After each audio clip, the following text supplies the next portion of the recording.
The interactions between these two is hilarious, and I would just read the story for their interactions with each other. What I mean by that is every single time the Melly practically breathes, the main character acts like it's in the underworld. He acts like he has the world's biggest headache. Like, he is constantly getting hissy and furious at every little interaction this man does. And I'm like, honey, breathe. It's not that bad. Honey, he is not doing anything. He just gets so easily pissed with the male lead. So our main character, he is a dragon. And he had his bones and tendons ripped out of him. He does not know who had done it, and he's searching for who did it.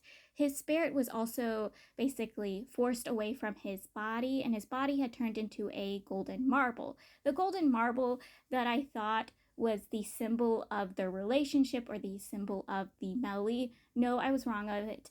It is the main character. Basically, his body turned into a marble once his spirit was thrown out of it. And then a fisherman, because there was a water storm going on, and his spirit was kind of like pushed away from the marble, and he was trying to get back to the marble and get hold of it, but a fisherman got hold of it first and took off with it.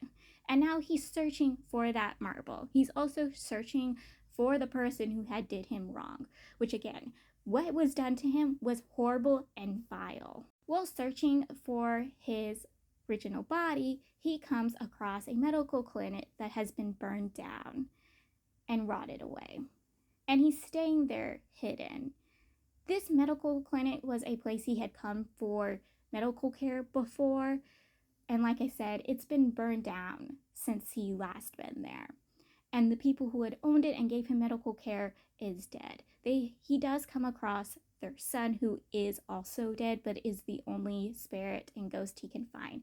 And their son is trying to find them because he wanted to go to the afterlife with them, but he can't find them. And the main character knows they are probably not in the afterlife. So something was done to their spirits. And so he's basically turns this kid into his gopher.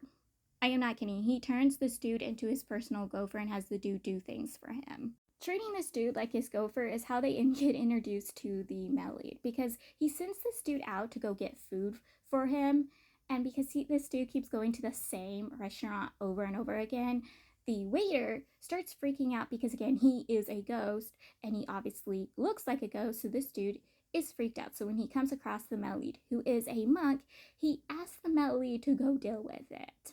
He even leads the male lead to the medical clinic and then runs off back to the restaurant he works at, but he also recognized the male lead from a wanted poster, so he reports the male lead to an old scribe. So while the male lead is handling them, the town scribe has come to take care of him. And the male lead throws the two into his pouch because they're both paper people. Like, the main character had made himself a paper body while he also made his gopher a paper body. And the Melly just snatches them up and throws them into his pouch. When the town scribe comes for the Melly, he gets off lucky because he looks too young to be the person on the wanted poster. And he looks like a fraud. He seems to be a fraud. But he also tells the town scribe that he was supposed to die today, but is lucky to survive because someone else took his place. And this someone else was his second son. And a person working for him comes rushing to the town scribe to tell him, hey, your son's life is in danger. You need to come with me. And they rush to his home to go fight to the child. And he also had told the town scribe that he has a little red dot on his ear, meaning he has done somebody or something wrong, and they have basically put a curse on him. One day they will come for him. And the main character recognizes this red dot because this red dot is made from his own blood. So he thinks this dude was the one who had caused him the harm. How the second son of the scribe survives is the Melly basically purposely trips this man onto his child, and once he lands on his child awakens from death. They get introduced to the town scribe's eldest son, who is treated horribly and vilely by his father because he's a little slow. He basically has the mindset like the Melly from Remains of Filth during the most of the book. You know, the childlike innocent, very childlike mindset. Yes, he's very much like that. And this man treats his child horribly. Like, the main character is disgusted by how this man treats his own kid. And this man is upset and furious and jealous that the male lead, who hasn't shown him any ounce of respect, is showing acknowledgement and respect to his eldest son, who he thinks doesn't deserve any of it.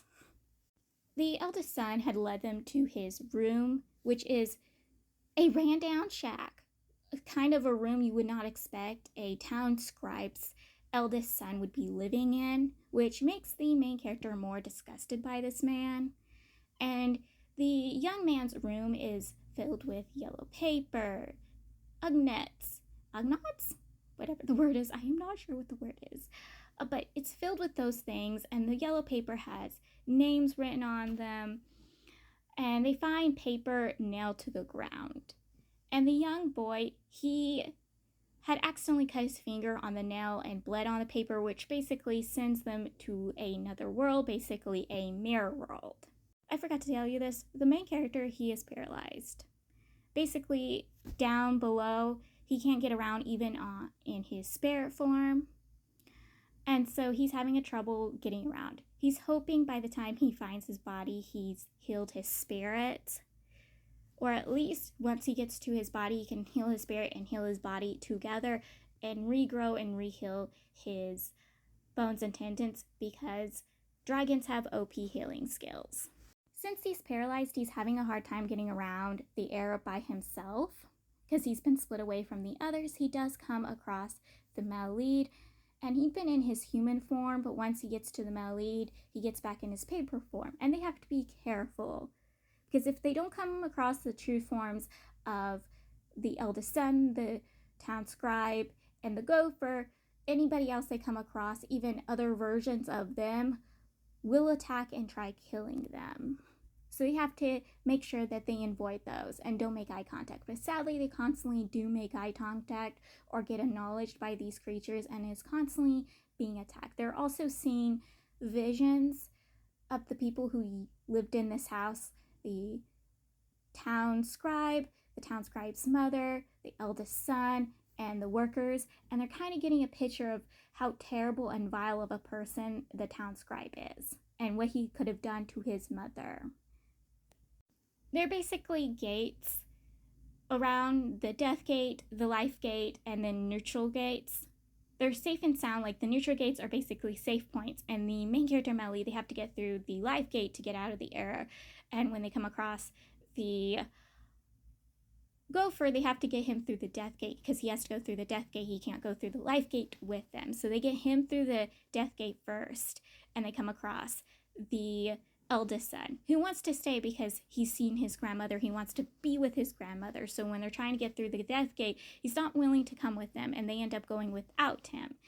But the Melite has a method to basically break the gate anyways without having to go back in and get them and pull them out through the life gate. He can just break the era, and he breaks the era.